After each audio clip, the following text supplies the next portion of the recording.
Hi, everybody. This is Dawn Black with Century 21 First Class Homes, your host for Meet the Expert on the Block. I want to thank everybody for joining us on this episode of Meet the Expert on the Block. And if you are seeing us now, if you would please give us a couple likes, give us some hearts, and if you like what you're seeing, be sure to follow the Dawn Block Realtor page so that you will be notified of any new episodes coming on.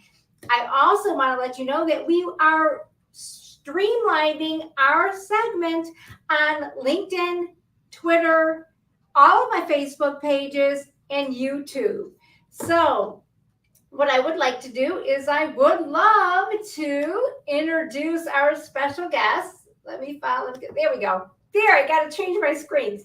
I want to introduce my special guest. I do meet the expert on the block to support our local businesses.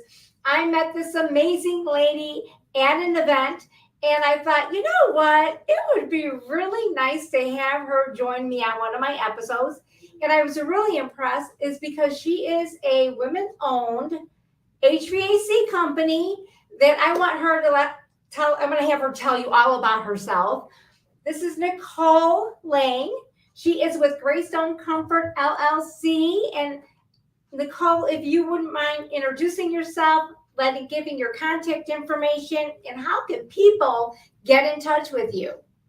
Absolutely. Well, thank you for having us, Dawn. Very excited to be here. And again, my name's Nichole Lang, owner and founder of Graystone Comfort, here for all your heating and cooling needs.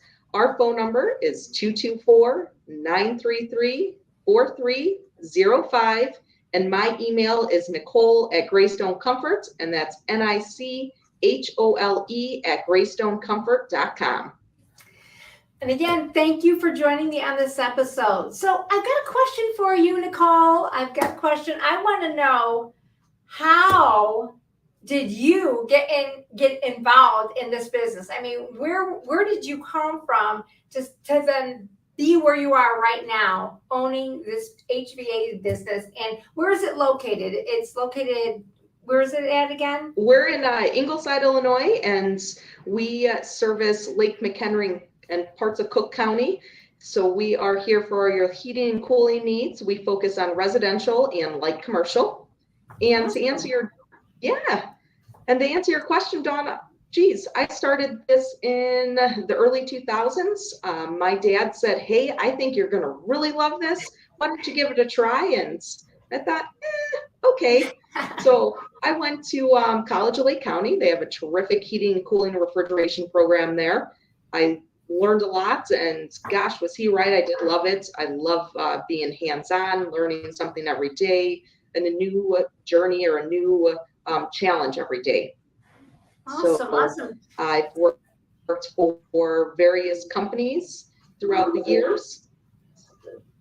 I've been out in the field. I've also held management positions inside, so learning the business at both ends of the spectrum, which has been terrific for me. And I just enjoyed it so much that I wanted to be sure that I could be able to pass some business models that I really believed in to customers and treat them just as I would treat my folks or my grandparents. And not only that, but just being able to provide people with a better than average paying job that they can rely on and take care of their family. And another thing that I love doing, being in business for myself, is I can give back to the community in so many great ways, just volunteering, and also for people that are in need, just providing service for them.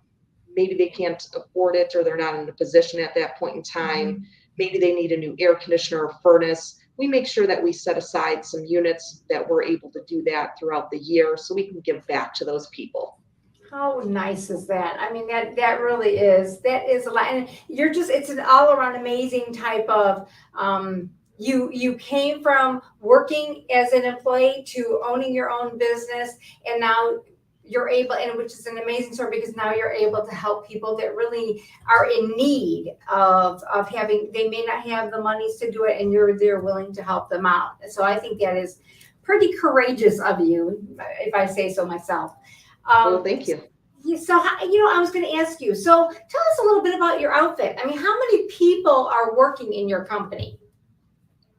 So we have 4 people, relatively small, but we are growing at a nice rate. I hate to grow too big too fast. That's not the idea. I don't want to lose touch with what we're doing here and what we want to give back to our customers and clients. So we have 1 person in the office. It's myself, and I have a helper and then another gentleman that runs maintenance and repairs. Oh, okay. All right.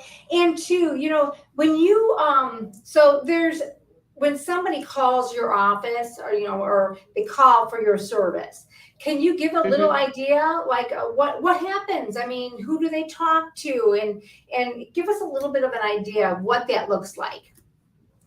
Absolutely. So we are available 24/7. We always try and have a live person answer the phone. If not, if you leave a voicemail or you text a chat, whatever it may be, we're going to get back to you pretty quickly.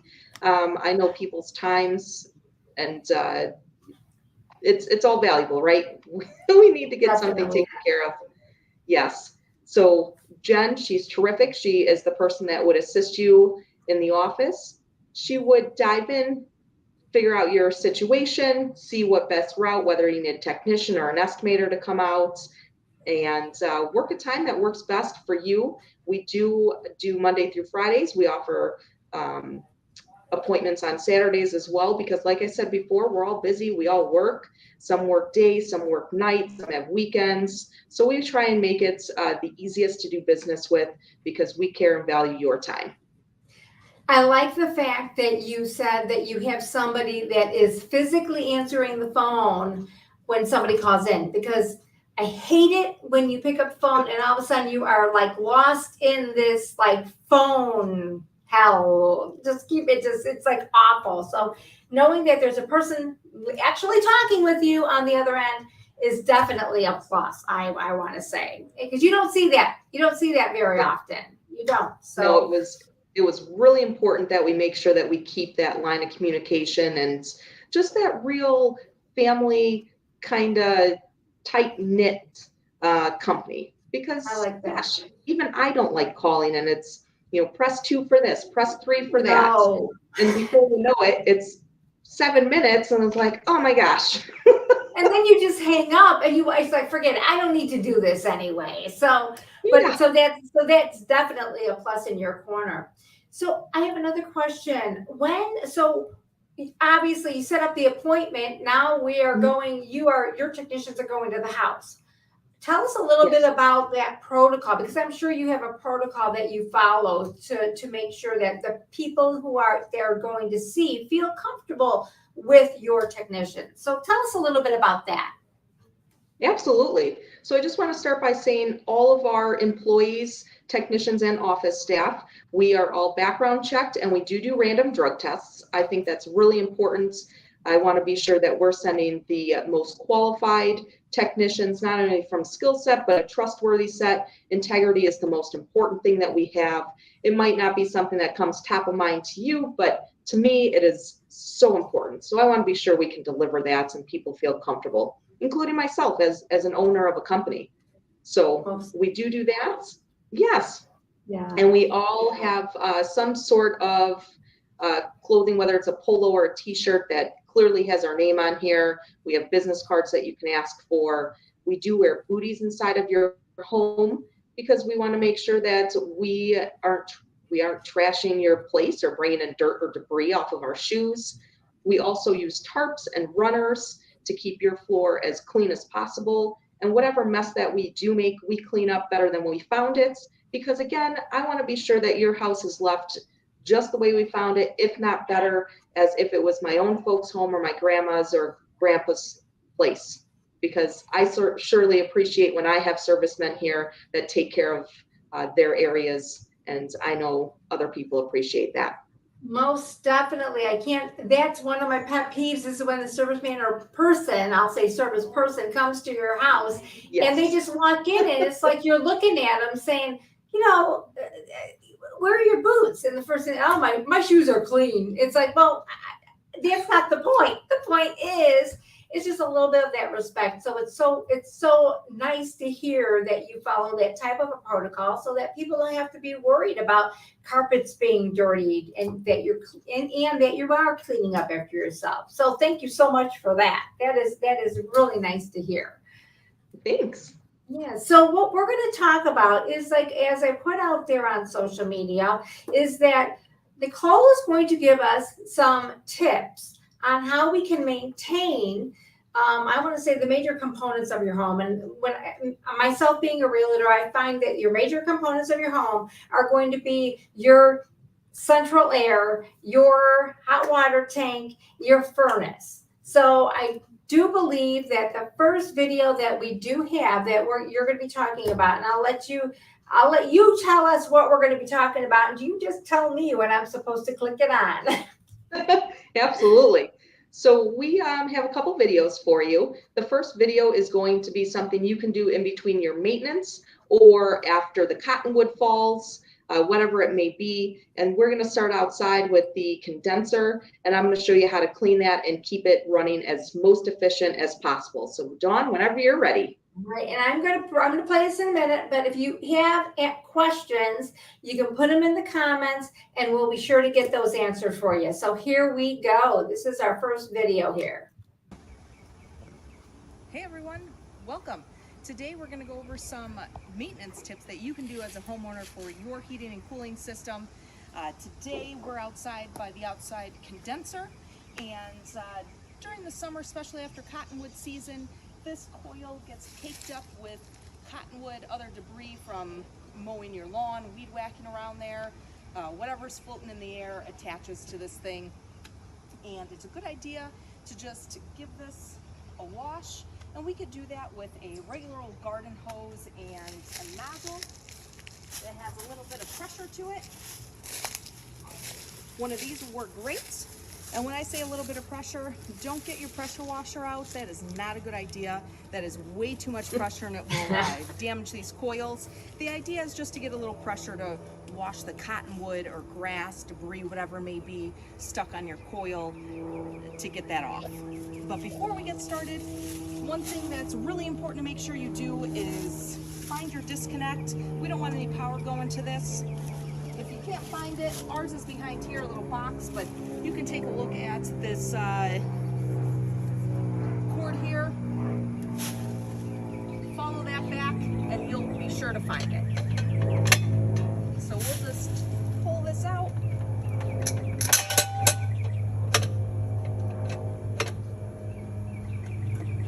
And you want to be sure that you close that back up. This disconnect you can turn over and put it back in. The power will still be off to it, or you can go ahead and stow it away somewhere. Just make sure we don't get it wet.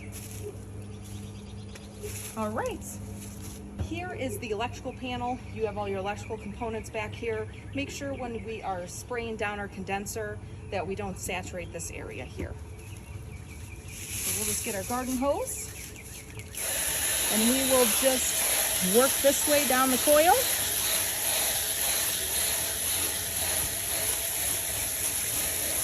And you want to start at the top like that and just kind of side to side and work your way all the way down.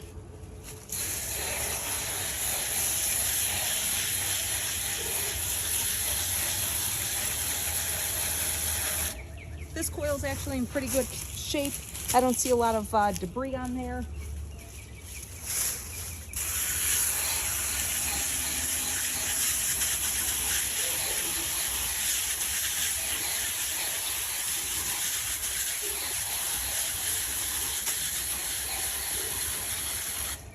One of the reasons that we do this is we want to make sure that our air conditioner is running as efficiently as possible.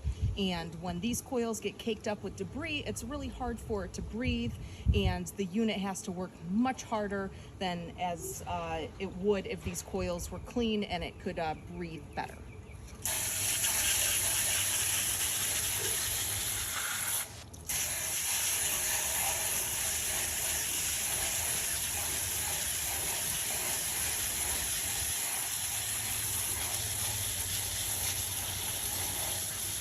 And you might have to make a couple passes, that's okay.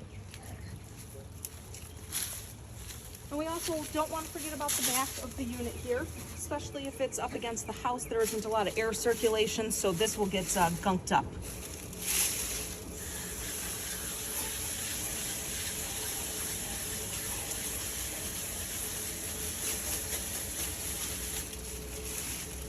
All right, well that was that, cleaning the coil. Another thing that you can do when you're out here is if you have shrubs, flowers, trees above, just make sure that you have at least 6 inches of clearance, because you want to be sure that this air conditioner can breathe properly. And also, if this tree branch is okay, but if you had something that was lower and getting caught in the fan blades, that's no good. So just go ahead and trim those back if you do have branches that are really close to this unit. All right, well, we want to make sure we put our disconnect back in.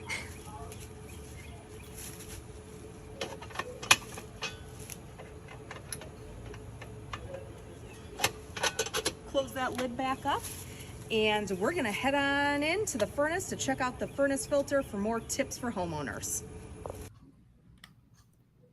All right. Well, that was interesting. And if it's too much for you, you can just give Nichole a call and just say, come on over and clean up my AC unit.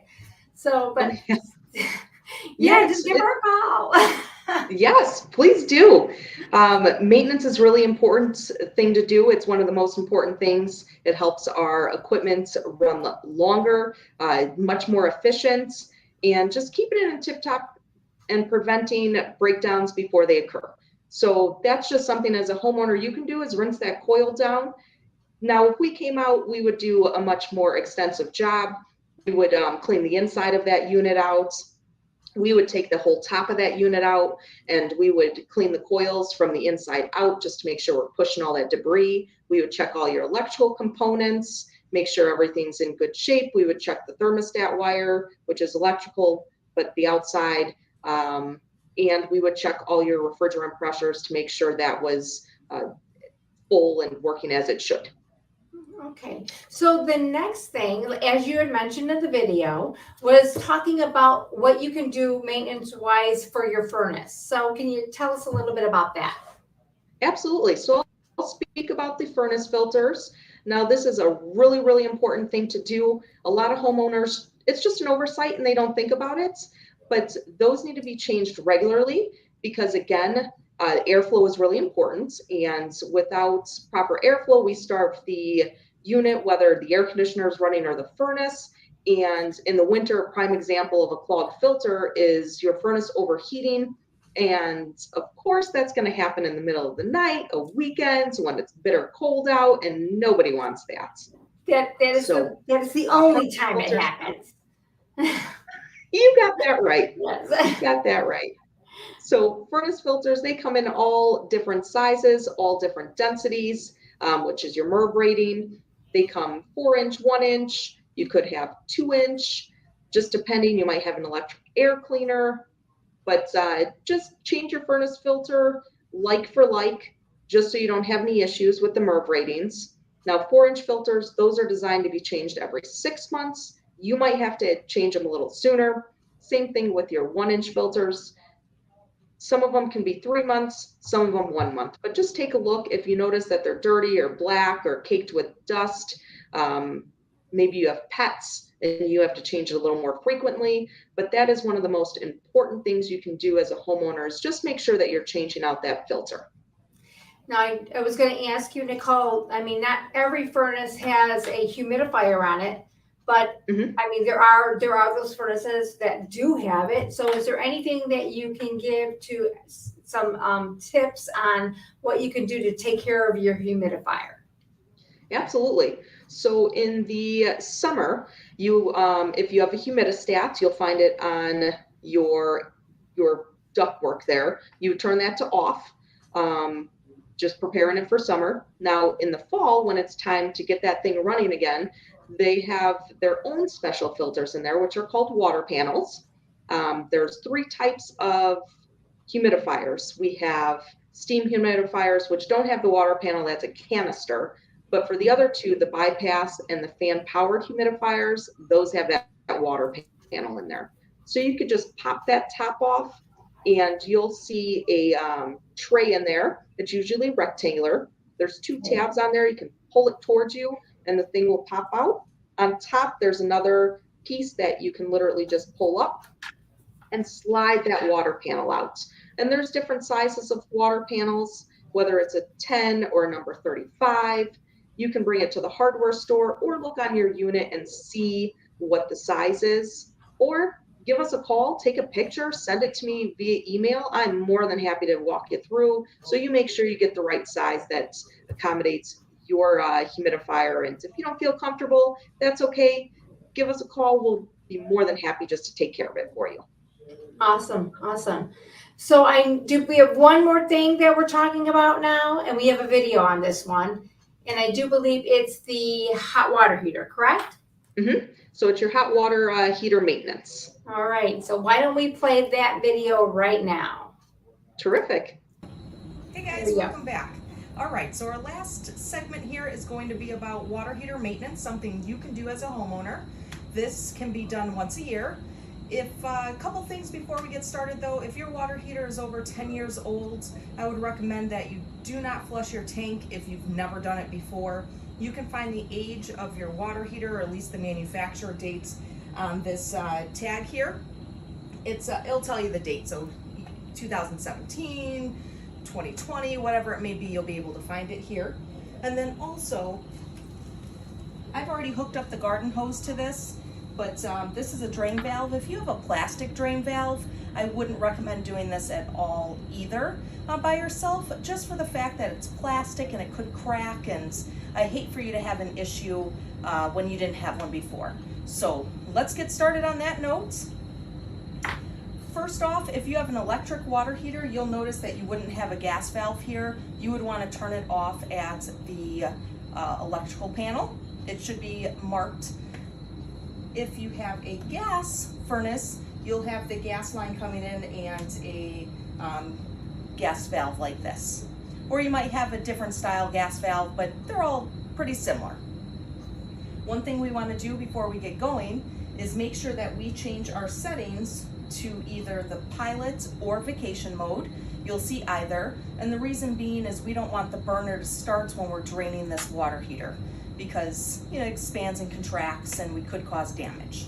So we're just going to go ahead and turn that to pilot. If you can't find a pilot or vacation, you can turn it off as well, and then we'll just have to relight the pilot. So that's the first step here.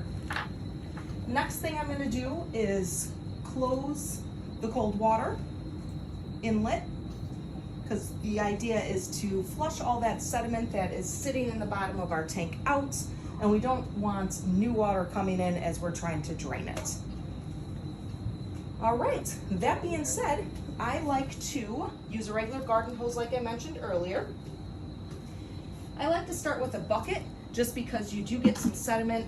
I ran this just a few minutes before I did this, so here's some sediment that was in this water tank, and there'll be more, but just to give you an idea of the stuff that does come out of your water heater. After you fill up the bucket and you feel like you have a lot of the sediment out, you can run this hose to your floor drain, to a laundry tub, or if you have a screen or something in your laundry tub, go ahead and put it directly in there. I just wanted to be able to show you the sediment that comes out of here. So to get going here, this drain valve, some have handles and some have a slot where you can put a flathead screwdriver. So in this particular case, there's a flathead screwdriver spot, and right now it is against the valve. When we turn it in line with the valve, that's when we'll start getting water flow here. So I'm just going to do it in the bucket for the sake of showing everyone. So I'm just going to turn this. Now this water is very hot coming out of the water heater. Do be mindful. I do not want anyone to burn themselves. Just be very mindful. It is hot water.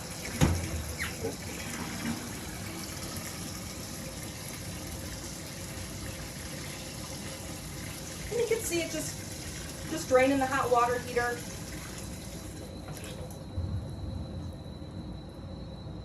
For the purpose purpose of this video, just so you don't have to be here for 20 minutes watching the drain that.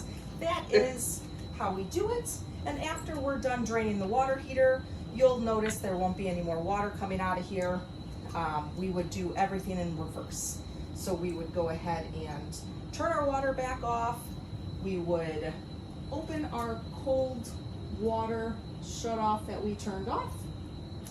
And then we can come to our pilot. If you turned it on a gas valve rather, if it's on pilot or vacation mode, just turn it to the setting that it was previously on. So I'm going to turn mine there, and then I would just disconnect my water hose. Now I'm going to have this leaking a little bit here, but you would just disconnect it. Other than that, that is flushing your water heater. And one thing that I didn't mention, if you turn that on and you don't see that gush of water, one thing that can help it push the water out is, this is your TMP valve here. You can go ahead and open this and it would cause some water to come out. If you see some dripping on the bottom, you can just close that up. No harm, done. It just helps expedite the water flow. So if you have any questions, give us a call. Meantime, those are some tips for homeowners that you can take care of, either maintaining yourself, like the water heater, or in between maintenances for your furnace or air conditioner. Thanks. Well, I'll tell you, I wouldn't want to do that.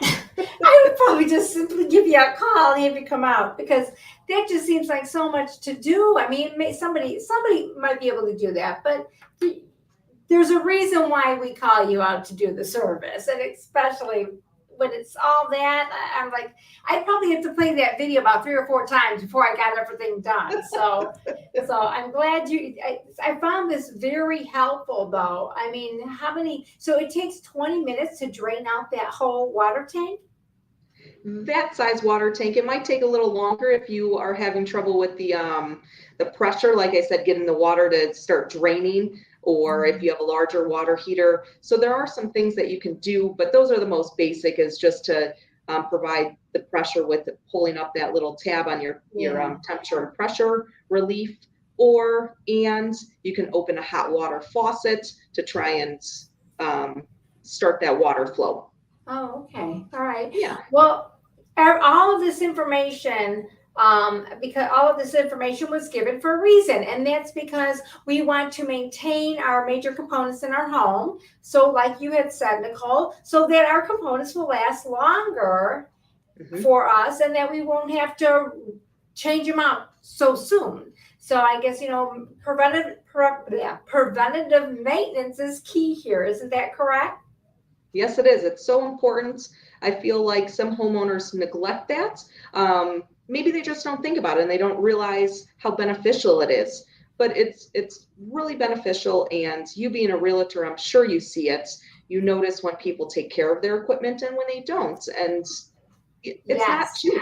It's not cheap equipment. So we want to do everything we can to make sure that we maintain those for our customers. So again, they're running the most efficient, so you can save money on your energy bills, and also prolong the life of those units so they last as long as they're recommended, and if not longer, which is terrific, because that's what we want, right? We want all these things.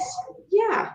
Exactly. So I was going to say, all of this information is great information. I hope that you found it to be helpful.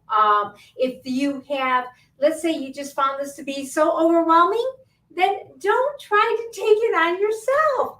Just give Nichole a call. And Nichole, if you'd be so kind to let everybody know, again, what is your contact phone number? Absolutely. So again, Nichole Lang with Graystone Comfort. You can reach us at 224-933-4305, or you can email me directly. It's Nichole@graystonecomfort.com, and that is Nichole, Nichole @graystone.comfort.com. And if you want step-by-step directions or instructions of how to do some of these things, send me an email. I'm more than happy to break it down to you so you have something tangible in writing. Wow, wow. So that is a great service. And again, Nichole, thank you so much for joining me on this Meet the Expert on the Block episode. That will be all over on Facebook, LinkedIn. So if you want to go back and take a look at the entirety of this whole interview, you could definitely do that and play it back a couple times, because we've got the recordings on the maintenance items there. Or just get a hold of Nichole and she'll answer your questions for you. But Nichole, I want to thank you so much for joining me on this episode.